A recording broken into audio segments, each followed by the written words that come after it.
जो विद्यादि सागर सुधी गुरु है हितैषी, शुद्धात्म में निरत नित्य हितोपदेशी।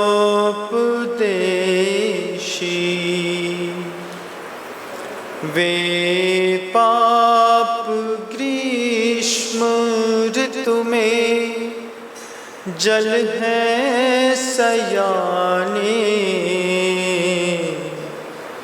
पूजूं उन्हें सतत केवल ज्ञान पाने। पूजूं उन्हें सतत केवल ज्ञान पाने।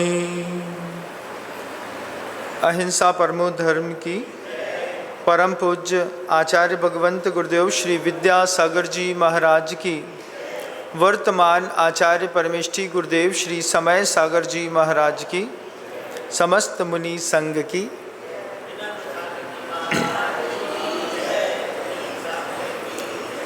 दो साधुओं के बीच का संवाद आप लगातार 2 दिन से सुन रहे हैं।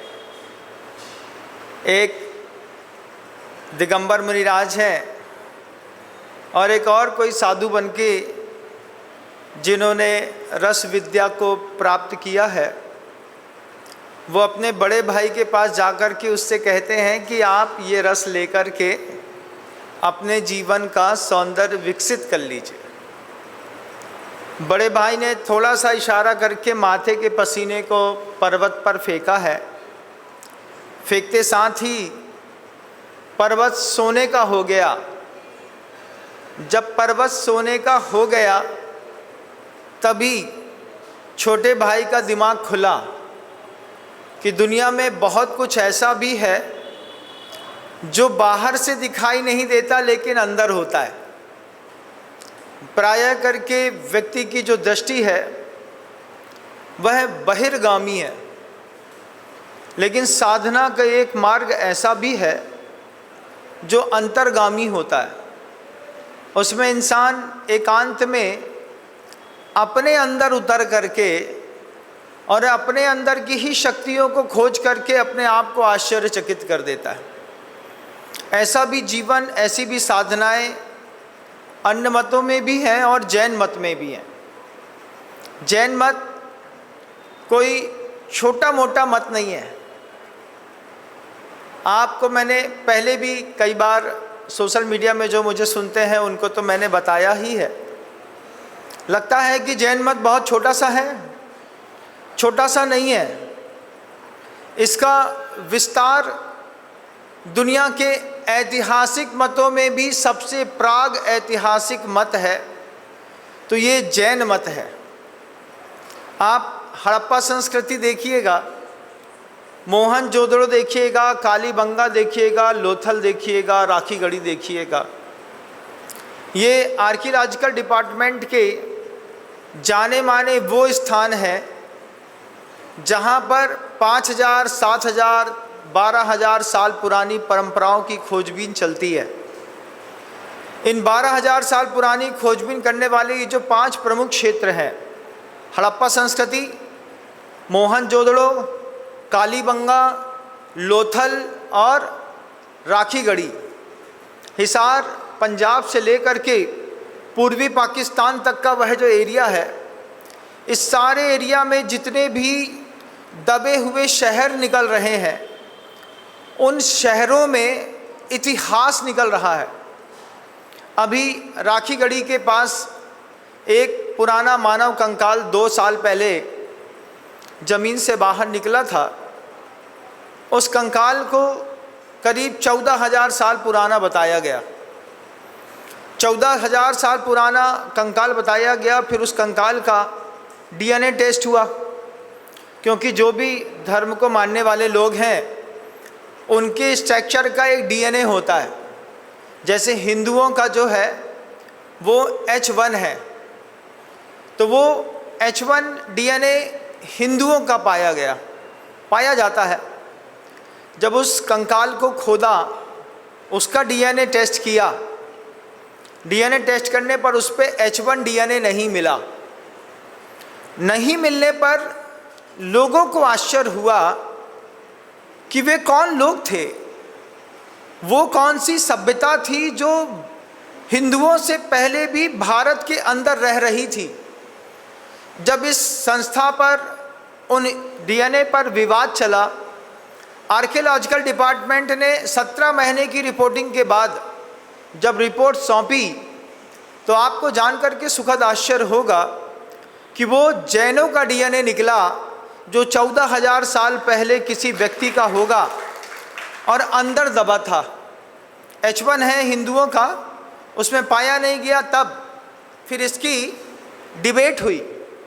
ये डिबेट लल्लन टॉप एक सीरियल आता है, उस लल्लन टॉप सीरियल पर ये डिबेट शामिल हुई और बहुत सारे आर्कियोलॉजिकल डिपार्टमेंट्स के लोगों ने कहा कि ये जो डीएनए उस व्यक्ति का कंकाल का मिला है, ये हिंदुओं का नहीं है, जैनों का है।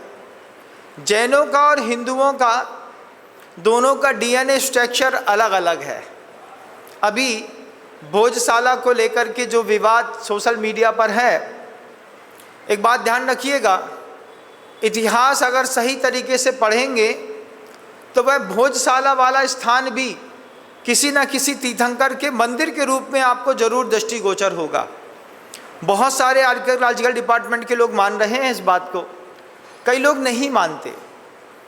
आप अजंता एलोरा जाइए, मांगी तुंगी जाइए, वहाँ के पुराने मंदिर और जब बड़ा स्ट्रक्चर देखेंगे, आपको आपके इतिहास की जानकारी मिलेगी।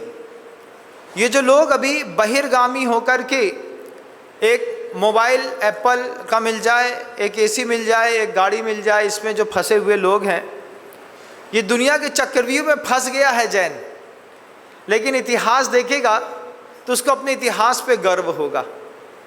वही बहिर्गामी दृष्टि दुनिया की है, लेकिन एक अंतर्गामी मार्ग है जो सदियों से जैन मुनि इस बात की घोषणा करते चले आए हैं।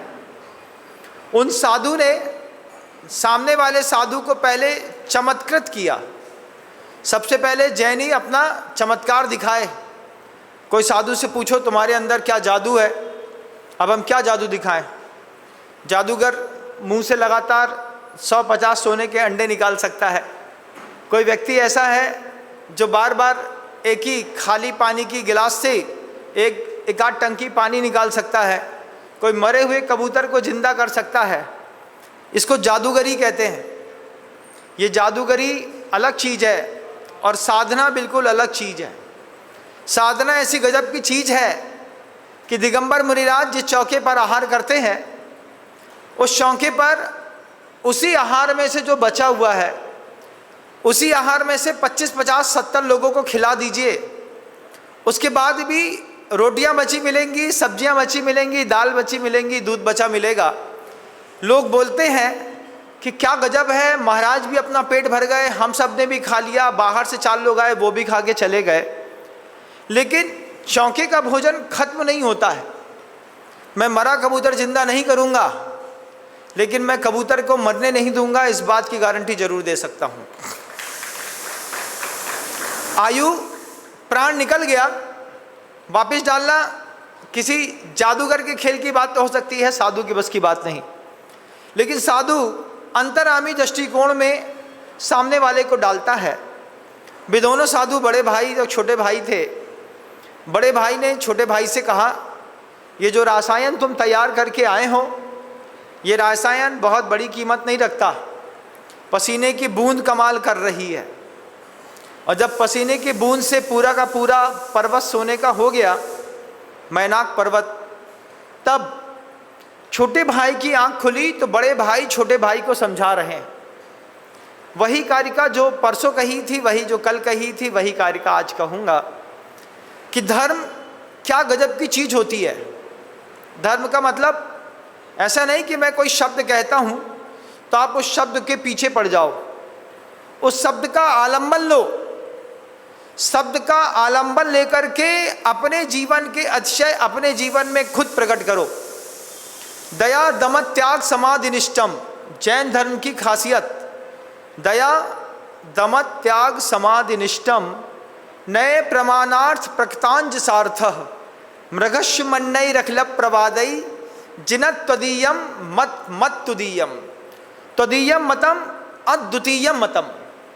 जिनेन्द्र भगवान का मत अद्वितीय है, तो इस अद्वितीय मत का क्या करें महाराज?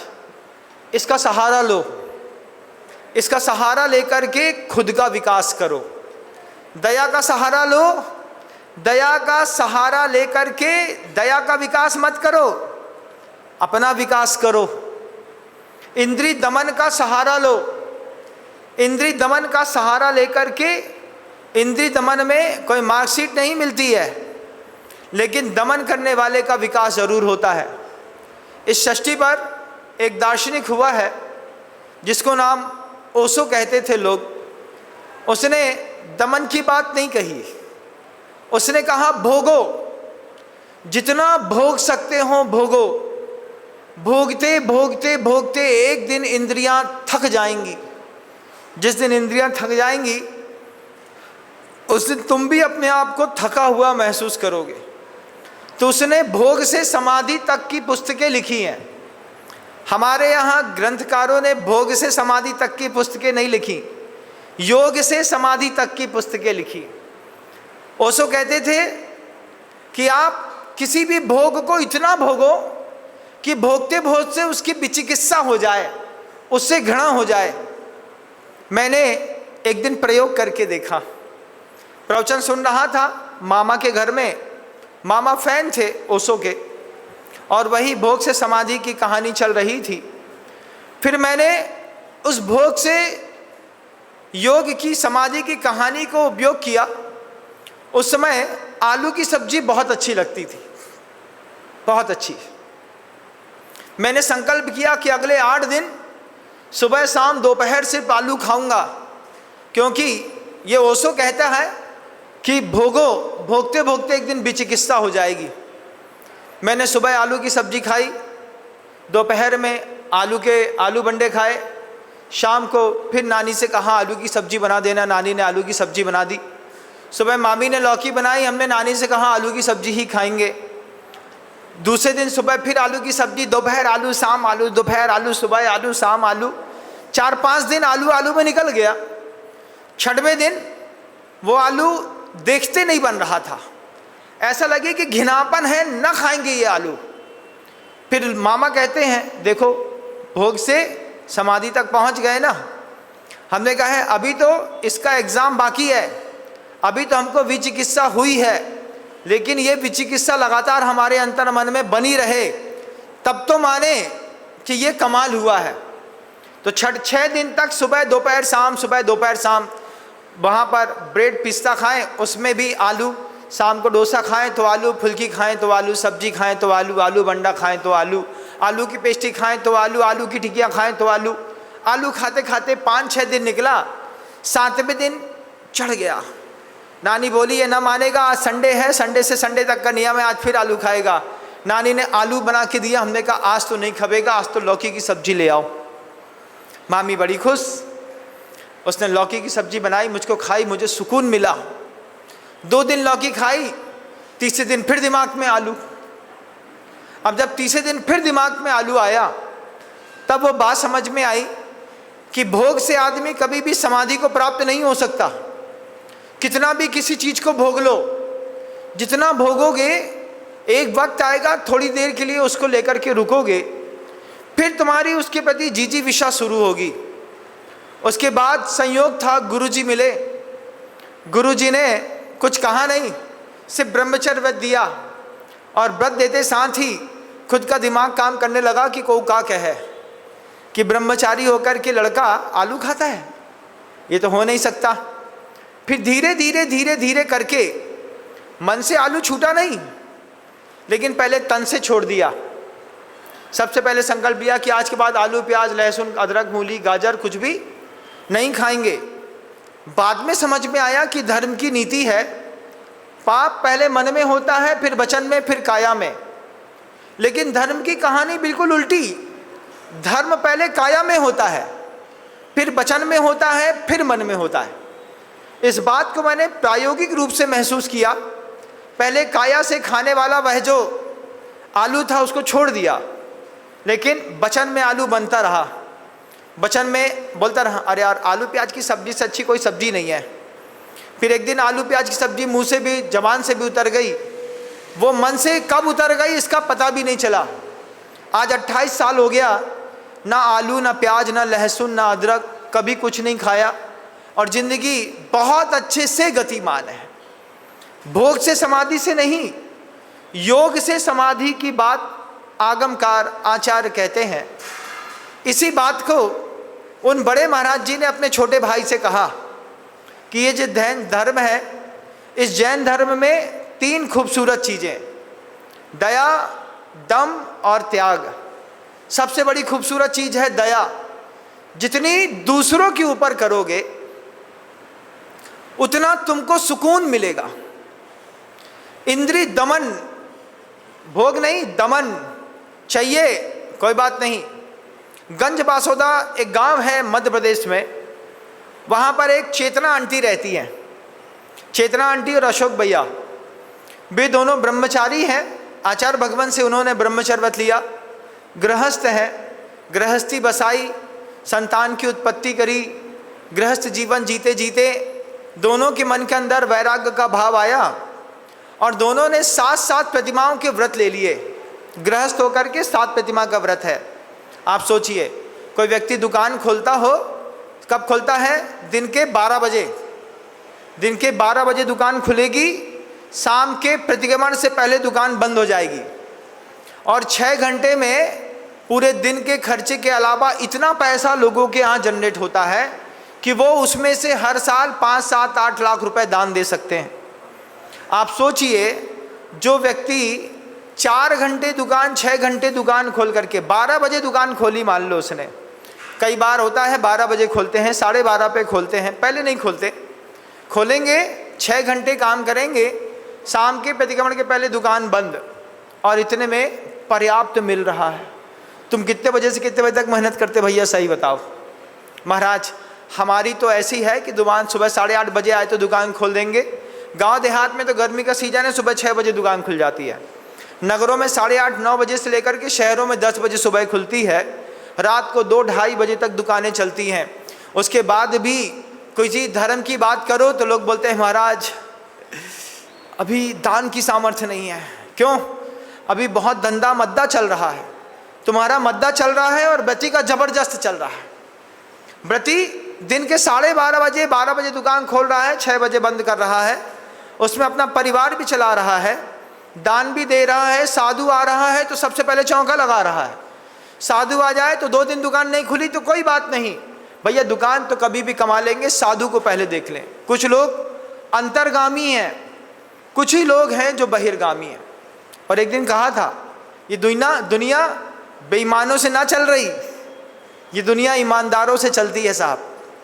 आप सोचे कि बेईमानी की दुनिया है तो बेईमानों से दुनिया नहीं चलती, दुनिया ईमानदारों से चलती है, कल भी, आज भी और कल भी।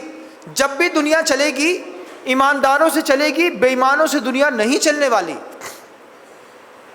उस चेतना और अशोक, वो दोनों मई की भरी गर्मी में ऊपर 3री मंजिल पर बैठ करके समाई कर रहे थे।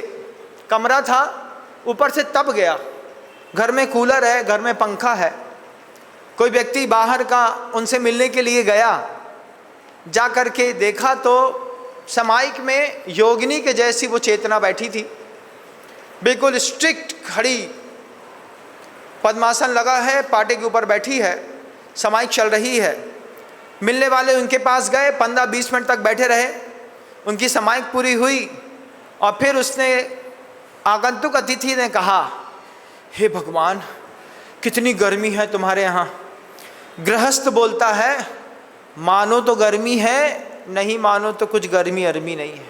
मानो तो सब है, नहीं मानो तो कुछ नहीं है। मानो तो बहुत हापाधापी हाव भाव है, नहीं मानो तो कुछ नहीं है। ये बात सुनकर के लोग लौट आए। फिर आकर के मुझसे कहा, महाराज गृहस्थ होकर के बिना पंखा कूलर के लोग घर के अंदर रह लेते हैं। हमने कहा ये भी एक साधना है, अंतर्गामी जीवन है लोगों का, एक बार समझ में आ जाए बस फिर कमाल है। वे मुनि महाराज इंद्रिय दमन का उपदेश दे रहे हैं, वे मुनि महाराज दया का उपदेश दे रहे हैं, वे मुनिराज आज अपने छोटे भाई को त्याग का उपदेश दे रहे हैं। त्याग, क्या नाम है त्याग का? आचार्य जी कहते थे, गुरु जी कहते थे, आज भी कहते हैं, सपने में जब भी आते हैं तब भी गुरु जी का एक ही उपदेश रहता है कि अपने पूरे जीवन में किसी एक को ऊपर उठाने का सुख जरूर भोगना। शब्दों को दोबारा कहता हूं, अपने जीवन में किसी एक को ऊपर उठाने का सुख जरूर भोगना। ये सुख अपना आप में इतना अद्वितीय होता है। मैंने ये सुख आचार्य जी के जीवन में देखा। जब कोई तीर्थ क्षेत्र मर रहा होता है, गुरु जी वहाँ पर जाकर के 8-10 दिन के लिए भी बैठ जाते तो क्षेत्र ऊपर उठ जाता। गाय मर रही थी, गौशाला में जाकर के 1 महीने तक बैठे रहे। आज गौशालाएं आज भी जीवंत बनी है। किसी व्यक्ति को ऊपर उठाने का सुख भोगो, उसके सुख को भोगते वक्त तुमको कुछ त्याग करना पड़ेगा, तुमको अपना इंद्रिय का सुख छोड़ना पड़ेगा। तुम्हारे छूटे हुए इंद्रिय के सुख को देख करके इंद्रिय को भोगने वाले लोग आएंगे, वो दान देंगे और किसी के न किसी को ऊपर उठने का मौका मिलेगा। आचार्य जी ने अपने जीवन काल में इतने क्षेत्र ऊपर उठाए, गुरुदेव ने अपने जीवन काल में इतने सारी गौशालाएं ऊपर उठाई, गुरुदेव ने अपने जीवन काल में इतने सारे मुनिराज ऊपर उठाए। ये क्या किया? कहाँ पड़े थे घर के अंदर, कैसी कैसी मानसिकता, कैसी कैसी विचारधारा वाले लोग, लेकिन एक साधक से प्रभावित होकर के और कैसे उनके त्याग से प्रभावित होकर के सैकड़ों मुनि बने, सैकड़ों आरिकाएँ बनी, सैकड़ों व्रती बने, सैकड़ों गौशालाएं खुली, सैकड़ों धर्मशालाएं खुली, सैकड़ों मंदिरों का निर्माण कार्य सुव्यवस्थित हुआ, सैकड़ों बेटियों को पढ़ने के लिए प्रतिभा स्थली मिली, 500 से ऊपर बाल ब्रह्मचारिणी बहनें आज खड़ी तैयार है जो प्रतिभा स्थली संभालती हैं। एक महाशक्ति ऐसी है जो अपने जीवन काल में इतने सारे लोगों को एक साथ ऊपर उठा गई।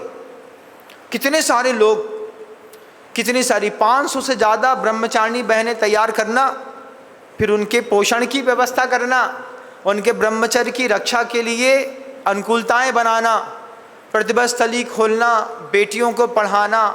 एक इंसान अकेला कितना बड़ा पुण्यात्मा होगा कि इतने सारे लोगों को ऊपर उठा गया। आप भी अपने जीवन में किसी एक व्यक्ति को ऊपर उठाने का सुख भोगिए। कोई एक व्यक्ति, आपके घर के अंदर काम करने वाली बाई काम करती होगी ना? करती है महाराज, कपड़े धोने आती है, वह काम करने वाली बाई कपड़ा भी धोती है, झाड़ू पोछा भी करती है, घर के दूसरे काम भी करती है। बस एक सुख भोगो, उसका एक बच्चे को ऊपर उठाओ, एक बच्चे को ऊपर उठाओगे उसके, तुम्हें समझ में आएगा किसी को ऊपर उठाने का सुख कैसे मिलता है। आचार्य जी लगातार लोगों को ऊपर उठाते रहे। प्रतिभा मंडल की बहनें खुद ऊपर उठती रहीं, वो भी दूसरों को ऊपर उठाती रहीं। आप किसी भी एक व्यक्ति को ऊपर उठाइए। मुनिराज अपने सामने खड़े हुए अपने छोटे भाई को, जो अन्न मत का साधु बन गया है, उसको ऊपर उठा रहे हैं। उससे कह रहे हैं साधना वो नहीं कि कुछ रसायन इकट्ठे कर लिए और सोना बनाने की विधि सीख ली। साधना तो वो है कि वो रसायन बनाने के बाद उस रसायन के घड़े दूसरों के लिए छोड़ दें और अपने मन के अंदर बिल्कुल भी हलचल ना हो।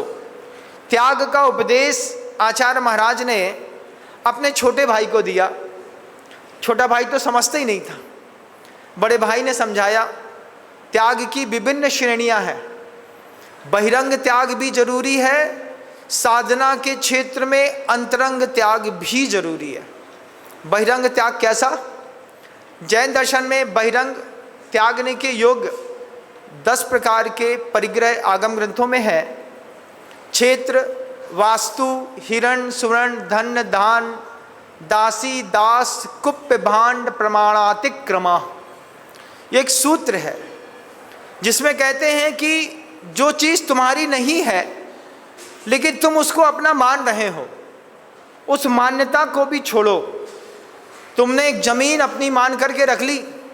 अभी कल ही परसों हुआ, जयपुर नगर निगम में कुछ ज़मीनें ऑक्यूपाई कर ली, जहाँ पर इंक्लोजमेंट हुआ होगा, उस इंक्लोजमेंट को जयपुर नगर निगम ने तोड़ा होगा, लोग उफन गए। क्यों? उस क्षेत्र में हमारी बुद्धि है, वो तुम्हारा था नहीं था ना, नहीं था महाराज, लेकिन महाराज उसमें हमारा 30 साल से कब्जा था। दूसरे की ज़मीन पे 30 साल से कब्जा हो गया तो तुम उसको अपना मानने लगे, ये तुम्हारी गलती थी।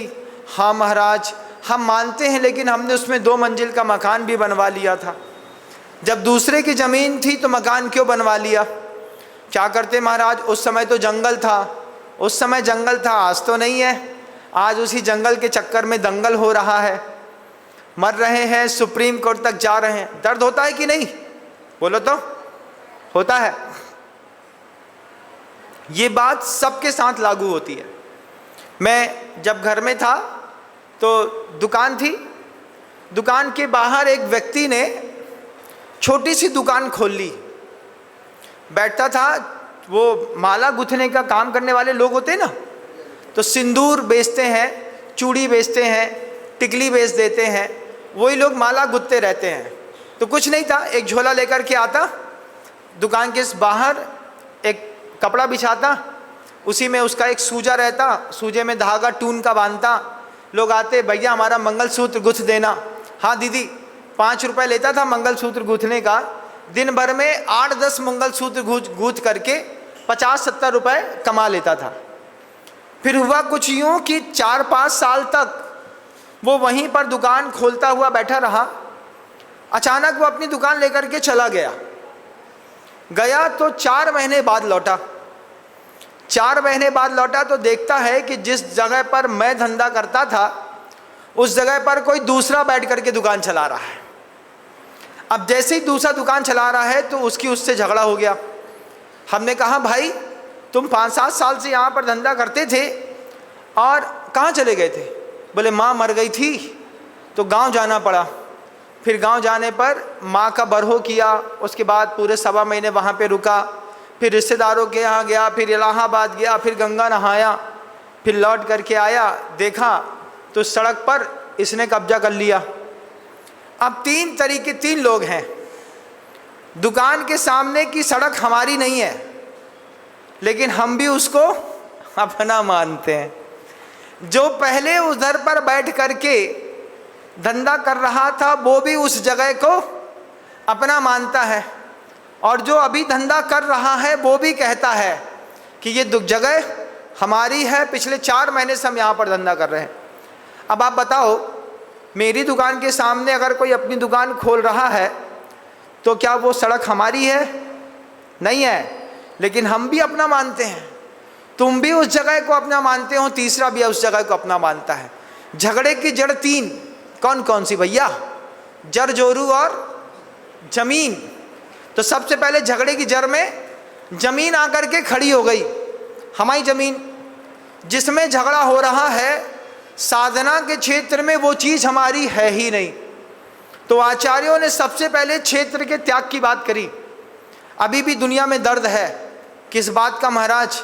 1 फुट ज़मीन हमारे बड़े भाई ने मार ली। मार लेंदे भैया, वो भी मरेगा तो यहीं छोड़ करके जाएगा, और उसका जो लड़का है वो भी उसको भोग नहीं पाएगा, तू भी नहीं भोग पाएगा। बड़े भाई के लिए 1 फुट ज़मीन छोड़ दे, त्याग कर। इस त्याग की बड़ी कीमत है। अभी एक यहीं पर केकड़ी के पास एक गांव में एक प्रवचन सुनने के दौरान बंटवारा हुआ। छोटा भाई प्रवचन सुन रहा था, उसको मैंने कहा, बड़े भैया जो ले लेने देना, तुमको जो मिले बस उसमें खुश रहना। उसने वही किया। बड़े भाई को जो चाहिए था सब बड़े भाई ने ले लिया, और छोटे भाई को छोटी सी दुकान, छोटा सा मकान, थोड़ी सी प्रॉपर्टी मिली, वो उसमें खुश रहा। 7 महीने बाद आकर के बोलता है, छोटी सी दुकान इतनी चलती है कि बड़े भाई की प्रॉपर्टी के आधी प्रॉपर्टी तो हमने 7 महीने में कमा ली। महाराज आशीर्वाद दीजिए। त्याग की अपनी महिमा है, वो त्याग की ऐसी गजब की महिमा है, मन तो करता है कि लड़ें, लेकिन मजा तो छोड़ने का है बंधुओं। भोग से समाधि का कोई मजा नहीं है, योग से समाधि का मजा बड़ा जबरदस्त है। ध्यान रखना, जिसके लिए तुमने संपत्ति में घर में बंटवारा हो रहा है, झगड़ा हो रहा है, नहीं अभी 12 लाख और लेने हैं, सौभाग्य है बड़े भैया उस संपत्ति का मालिक बन के बैठे हैं। अगर वो संपत्ति सरकार जब्त कर ले तब, कोई दूसरी जात का आदमी उस संपत्ति पर कब्जा कर ले तब, बड़ा भाई कर रहा है, कम से कम जैन की संपत्ति जैन में है, यही सौभाग्य की बात है। छोड़ दो, सौभाग्य का सुख मिलेगा। आचार्यों ने पहला शब्द लिखा, इसका आलम्बन लो, अपना विकास करो। क्षेत्र वास्तु हिरण स्वर्ण धन्य धान्य दासी दास को भांड प्रमाणातिक्रमा, इसको छोड़ो, इसका त्याग करो। त्याग करने पर तुम महान नहीं बन जाओगे, तुम्हारी यशोगाथाएं पूरी दुनिया में गाई नहीं जाएंगी, लेकिन तुमको सुकून मिलेगा। तुमको लगेगा इस जमीन के चक्कर में परेशान थे, अच्छा हुआ छोड़ करके बाहर निकल गए। छोटी सी जमीन है, न वो जी पाएगा ना हम जी पाएंगे, न वो रह पाएगा ना हम रह पाएंगे। हमने तेरे भविष्य के लिए तेरे को दान दी, देखते हैं तू अपने पुण्य से जमीन का क्या करता है।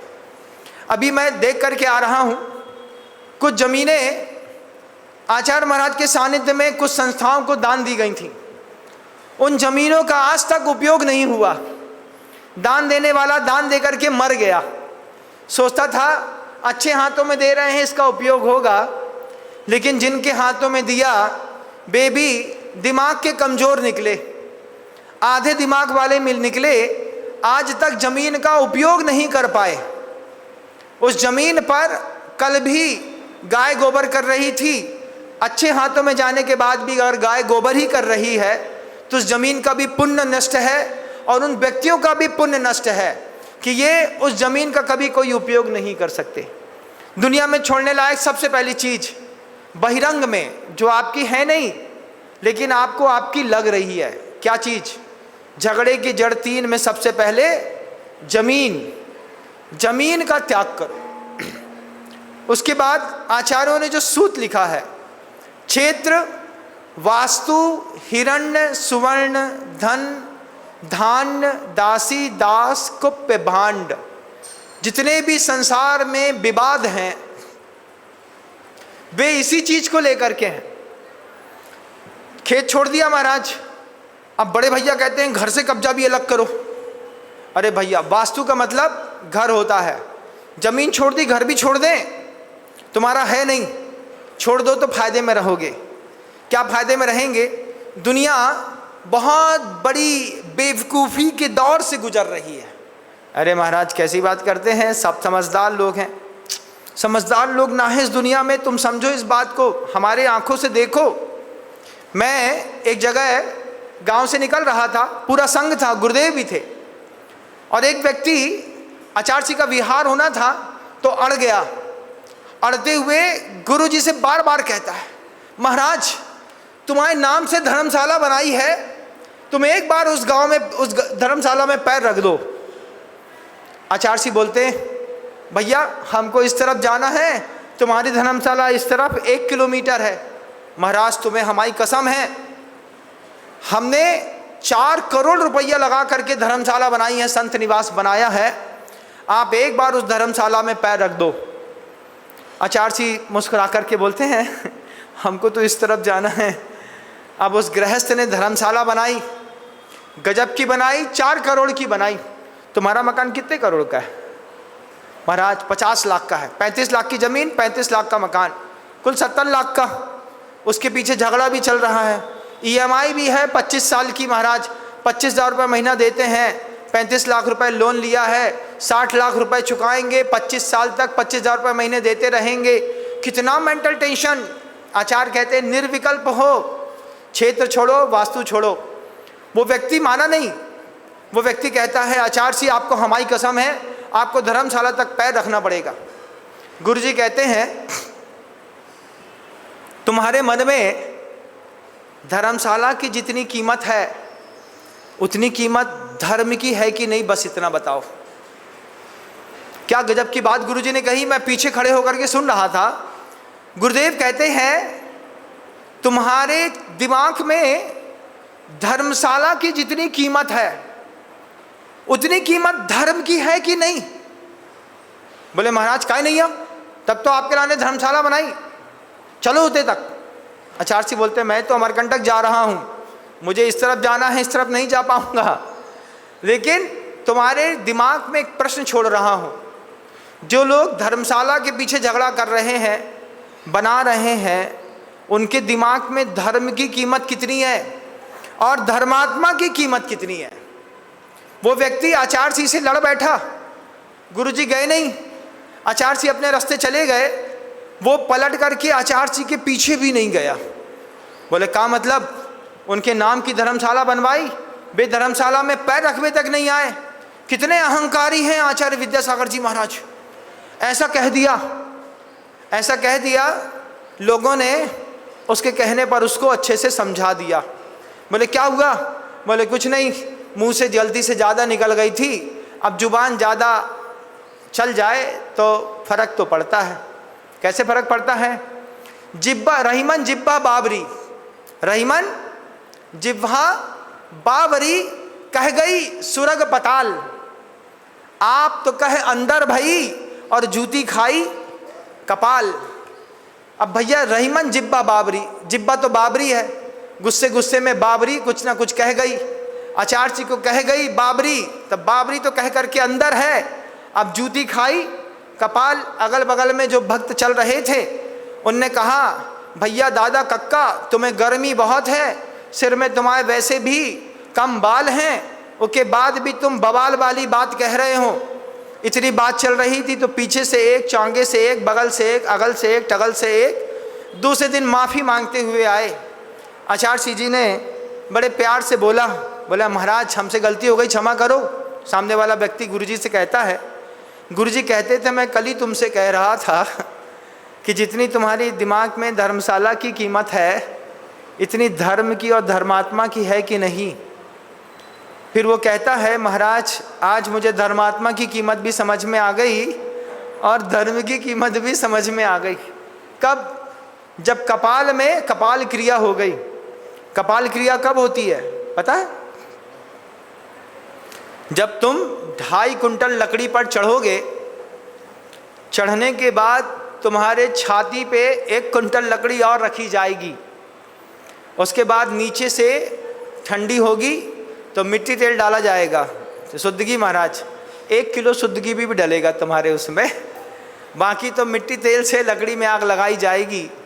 जब वो आग बहुत तेज जल रही होगी, लपट पकड़ चुकी होगी और तुम्हारे सिर की खोपड़ी फूटी नहीं होगी, उस समय एक डंडा लेकर के जो शमशान घाट में रहने वाला वो जो रहता है ना, क्या कहते हैं उसको, अपने ही लोग कर देते हैं महाराज, बता रहे हैं घर का बड़ा ही लड़का कर देता है, नहीं तो फूफा मामा कर देते हैं। उस मुर्दे की कपाल क्रिया होती है। जब तक वो कपाल के चटकने की आवाज़ नहीं आएगी लोग अपने घर नहीं जाते बंधुओं। तो जब वो चटकता नहीं है तो डंडा मारा जाता है कपाल पे, मुर्दा के भी मारा जाता है। और अगर तुम उल्टी सीधी बात करोगे तो जिंदा में भी कपाल क्रिया हो जाती है।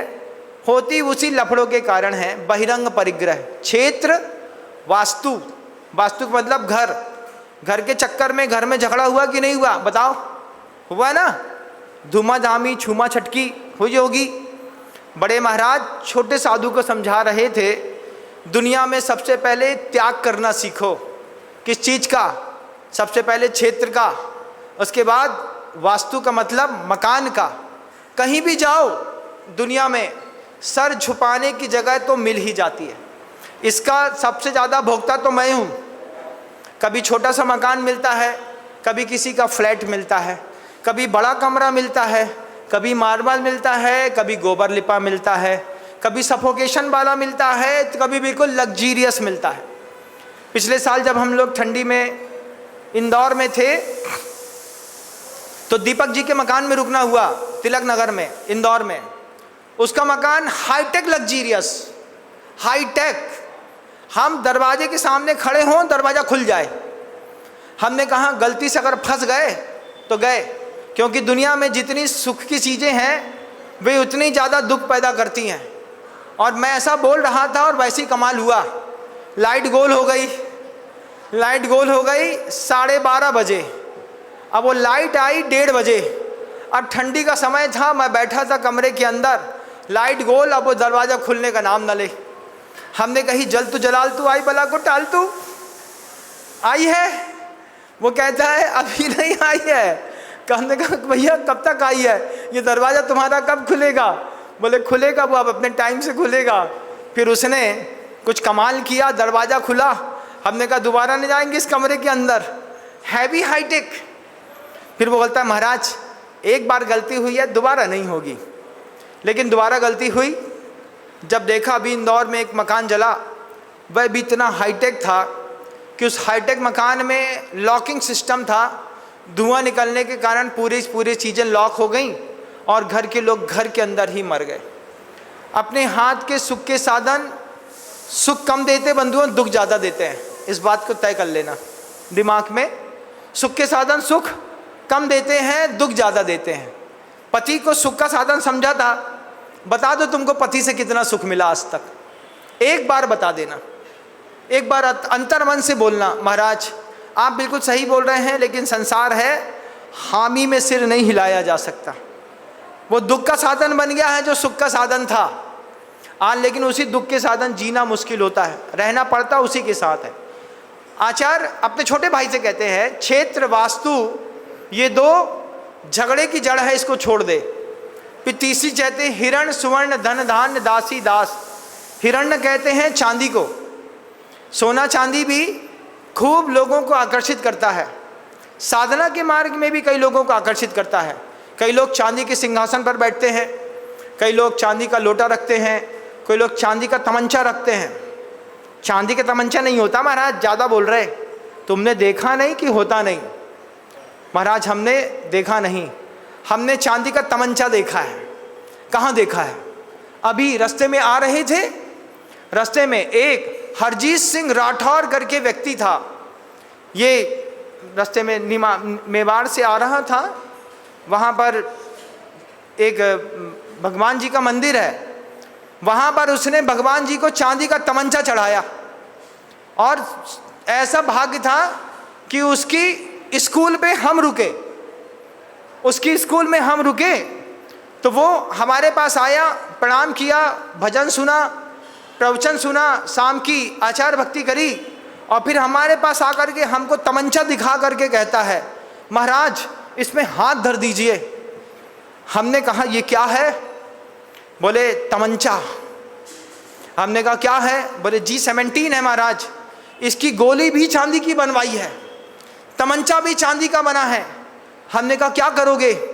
बोले अभी हमारा एक बहुत बड़ी डील तय हो गई है, तो यहाँ पे भगवान जी पे मान्यता है, जब भी कोई डील होती है तो हम वहाँ पर कुछ ना कुछ चढ़ाते हैं। तो हमने कहा फिर? बोले इस बार चांदी का तमंचा भगवान जी को चढ़ा रहे हैं। ऐसे भी लोग होते हैं कि चांदी का तमंचा भगवान को चढ़ाते हैं, और ऐसे भी भगवान होते हैं जो चांदी का तमंचा अपने पास रख लेते हैं। लेकिन महाराज ने अपने छोटे भाई को समझाया हिरण सुवर्ण धन धान्य, हिरण छोड़ दो, चांदी छोड़ो, सोना भी छोड़ो, हिरण सुवर्ण धन धान्य। धन कहते हैं धन गवा दे।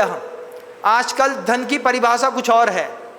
धन की परिभाषा रुपए से नापी जाती ना, 500 की हरी हरी गड्डी मिल जाए, ज़्यादा भ्रम में मत रहियो। मोदी को कछु भरोसा नहीं है, वो की जुबान एक नंबर की पलटू है, कबू बोल दे है कि 2025 तक के छपे 500 के नोट इलीगल। जिस दिन उनने 2025 के छपे नोट 500 के इलीगल करे ना, उसी दिन तुम्हारी आत्मा यहाँ से परमात्मा में मिल जाएगी। क्यों?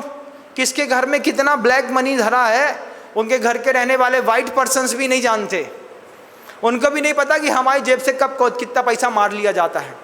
वो तो जब मोदी जी लीगल कर दें कि 2025 तक के 500 के जितने नोट हैं अगले 20 दिन के बाद किसी काम के नहीं रहेंगे, फिर देखो तुम्हारी श्रीमती कितना निकाल करके तुमको देगी। फिर वो बोले कि भैया इसको 2 नंबर को 1 नंबर में करो, नहीं तो गड़बड़ है। तो आज की जिंदगी में धन की परिभाषा है नोट से, लेकिन आचार्य पूज्यपाद स्वामी ने जब ये सूत्र लिखा था उस वक्त धन की परिभाषा धन गवा दया, गाय से, गाय को धन कहते थे। एक घर में 14 गैया, 15 गैया, 26 गैया, 22 गैया, 40 गैया, 40 गैया हो जाए तो 40 गैया के नाम पर खेत खरीद लेते थे। खेत में गैया बांधी जाती थी। मैं घर में था, मुझे याद है, मेरे रहते रहते तो घर में 14 गैया खुद रहती थी, और ग्वाला आता था, 14 में से 9 गैया, 8 गैया, 7 गैया दूध दे रही हैं।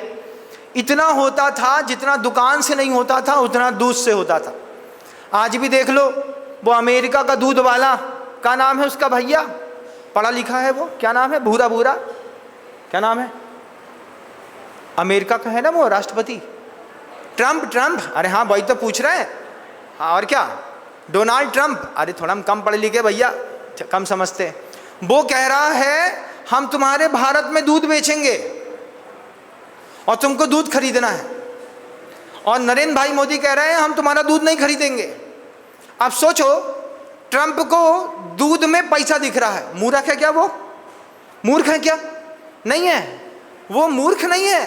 वो कह रहा है हम अपने देश से दूध निकाल करके तुम्हारे देश में, अमेरिका से दूध भारत भेजेंगे। इस पे झगड़ा चल रहा है, इस पे वो तुम्हारे ऊपर लगातार टैक्सेशन बढ़ाया जा रहा है। उसका एक ही प्रेशराइज है पूरे भारत के अंदर, मैं दूध बेचूंगा, तू मेरा दूध खरीद। अरे भैया, तुम दूध और मूत में अंतर नहीं समझो, तुम क्या जानो कि दूध क्या होता है। लेकिन वो ट्रंप दूध बेच रहा है, दूध नहीं बेच रहा है, दूध को पैसा कह रहे हैं। दूध के पीछे गाय है, गाय के पीछे पैसा है। तो जो आचार्यों ने कहा था धन गवा दया, वो सूत्र डोनाल्ड ट्रंप को दिखाई दे रहा है।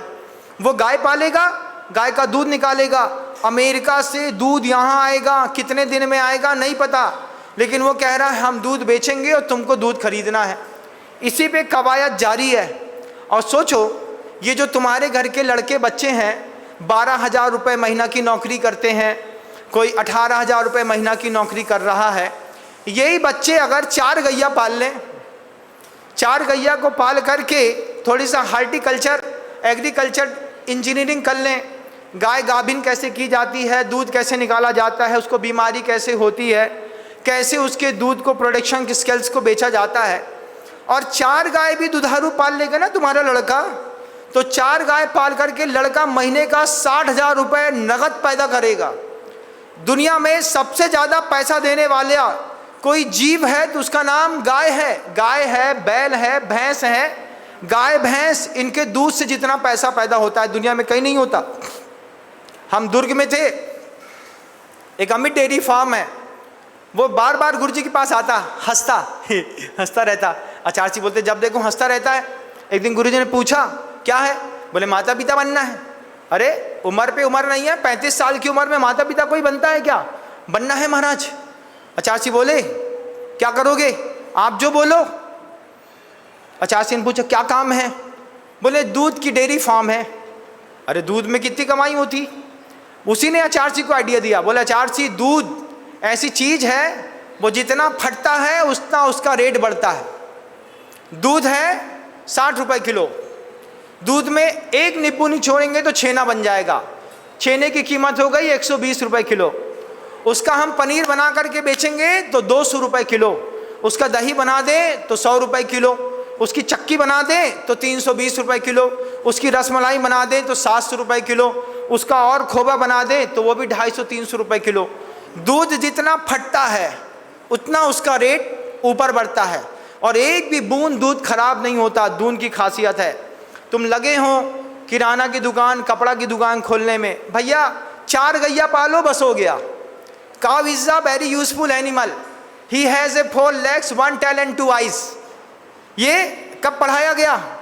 कब? जब हम लोग 4वीं-5वीं पढ़ते थे ना, तब 2 ऐसे लिखने को आते थे बिल्कुल सही वाले। आज उन दोनों ऐसों की कीमत है। एक ऐसे आता था महात्मा गांधी के ऊपर लिख दो, दूसरा आता था काऊ के ऊपर लिख दो। तो अपने को तो काऊ वेरी यूजफुल एनिमल, घर के अंदर काऊ थी, काऊ का ऐसे लिखना था। अब अपने के तो भैया अंग्रेजी कम आती थी, फिर भी हमने लिखा cow is a very useful animal, he has a 4 legs। अब क्या है उसके पास? 4 पैर हैं, 4 legs, 1 tail and 2 eyes and 4 thumbs।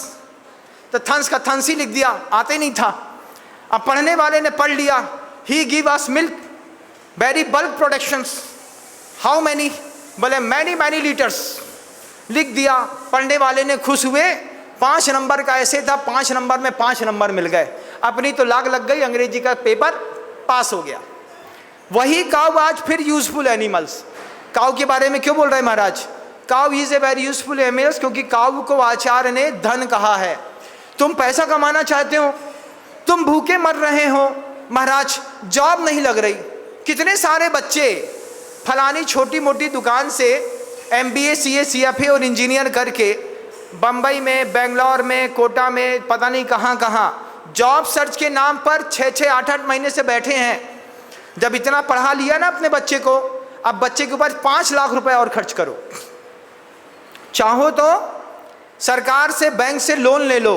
गाय के ऊपर सरकार लोन देती है, सब्सिडी देती है, 70% लोन मिलेगा।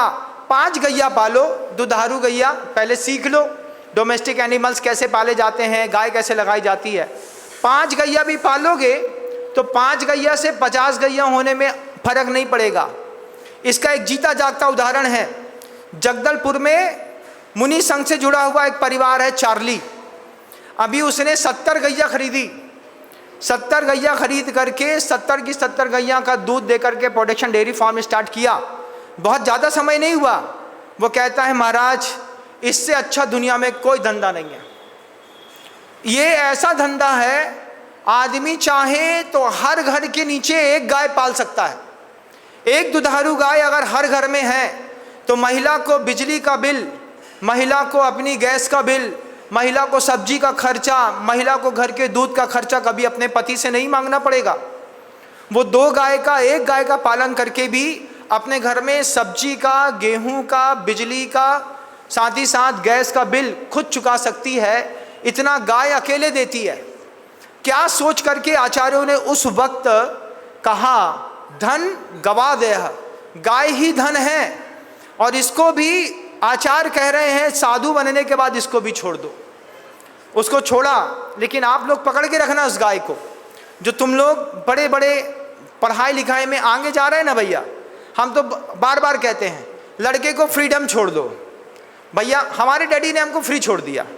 डैडी ने 5वीं क्लास में, मैं रिजल्ट आया, 5वीं क्लास का रिजल्ट आया और पापा आए तो हम घर में बढ़िया कूलर के नीचे बैठे थे। गर्मी की छुट्टी के पहले रिजल्ट आता था।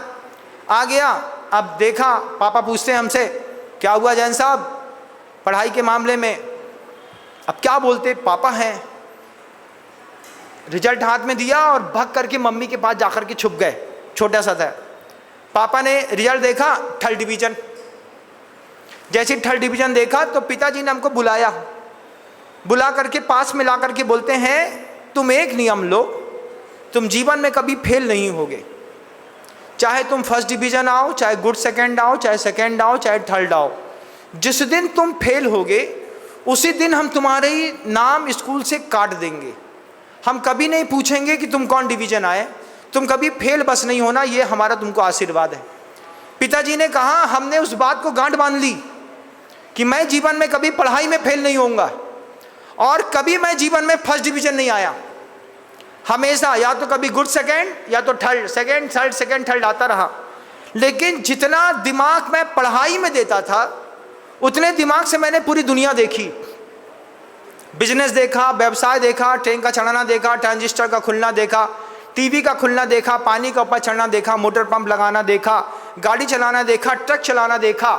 जितने देर में आदमी कुछ सीखता है इतने देर में तब ऑलराउंडर बन करके खड़े हो गए। फिर वही बात, पैसा कमाना है। पिताजी ने कह दिया था, मेरी तो कभी भी पढ़ाई पे ज़्यादा विश्वास नहीं था। घर के अंदर गैया थी, गैया लगाना बहुत अच्छे से जानते थे। एक बार बाल्टा रखता था तो 30 लीटर 28 लीटर तक गैया को दूहने की ताकत इस हाथों में थी। गाय को दूहोगे ना, 4 गैया दूहोगे तो 4थी गैया में हाथ जवाब दे जाता है, ऐसा होने लगता है, दर्द होने लगता है। आराम से दूहते थे। पिताजी कहते थे कुछ नहीं तो एक अच्छा गुड सेल्समैन तो घर के अंदर है ही। लेकिन आज लगता है कि अगर गैया का भी पालन लालन किया होता तो आज सभी लोग करोड़पति होते। जिनके घरों में गरीबी है, जिनके घरों के बच्चे 5,000, 7,000, 10,000, 12,000 रुपए का नौकरी कर रहे हैं, वे गौ पालन करें। गौ पालन करेंगे, उनके जीवन में समृद्धता बढ़ेगी। गौ पालन करें, नहीं संभाल पाए 3 साल तक संभालो गैया, 3 साल तक तुम गैया को संभालना, फिर गैया की संतति पूरी जिंदगी भर तुम्हारे परिवार को पालेगी। और नहीं तो वो अमेरिका वाला जो ट्रंप है वो तो तैयार हो ही गया है, उसने तो कह ही दिया है कि हम तुम्हारे भारत में दूध बेचेंगे बेचेंगे और बेचेंगे चाहे कुछ हो जाए। जब उसको दूध में पैसा दिख रहा है तो तुमको दूध में पैसा क्यों नहीं दिख रहा? तुम क्यों परेशान हो रहे हो? महाराज जॉब करना है, कितने मिलते हैं? 18,000, 10 घंटे की मेहनत और 18,000 मिल रहा है, उसमें कोई मेहनत नहीं है। दिन का उजाला हो उसके पहले उठ जाओ, तुम्हारी सेहत की तंदुरुस्ती रहेगी। गैया की सार साफ कर दो या करवा दो, जो तुम्हारी मर्जी हो। या तो लेबर लगा करके सार साफ करवा दो, गाय को बाहर ढील दो, एक बार उसको भूसा खिला दो, छोड़ दो तो घर में चर करके जंगल में चर के आ जाएगी। शाम को भूसा खिलाओ, दूध निकालो, सुबह भी शाम भी, सुबह भी शाम भी। घर की गैया होगी 3 टाइम देती है, और जो डेयरी फार्मिंग होती हैं वे 2 टाइम देती है। मेरे घर में गैया थी 3 टाइम दूध देती थी। सुबह 6 बजे लगाओ, 1:30 बजे फिर लगाओ, रात में 9 बजे फिर लगाओ। उसके दूध से परेशानी थी, इतना दूध देती थी। उसको बेच दिया, पिताजी ने बेच दिया तो घर से बाहर गैया गई नहीं। तब समझ में आया कि गैया परिवार का सदस्य है, इसको बेचा नहीं जाता। लेकिन समृद्धता बढ़ेगी तो गाय से। अगर ये गाय आपकी ज़िंदगी से चली गई तो सोमदेव सूरी महाराज कहते हैं महताम हानि मनस्तापः, एक तो हानि बहुत होगी और मन में ताप भी बहुत होगा। आज आप लोग तरसते होंगे अपने बच्चे को 1 लीटर शुद्ध गाय का दूध मिल जाए। अगर आपके घर के अंदर गैया पल रही होती तो आपको इस तरीके की तरसना नहीं पड़ता। इस गाय को आचार्यों ने धन की संज्ञा दी है। 1 घंटा आपका होने को आया। इस संवाद को हम कल पुनः जारी रखेंगे। समय के अभाव के कारण शब्दों को विराम देते हैं। गुरुदेव श्री विद्यासागर जी महाराज की।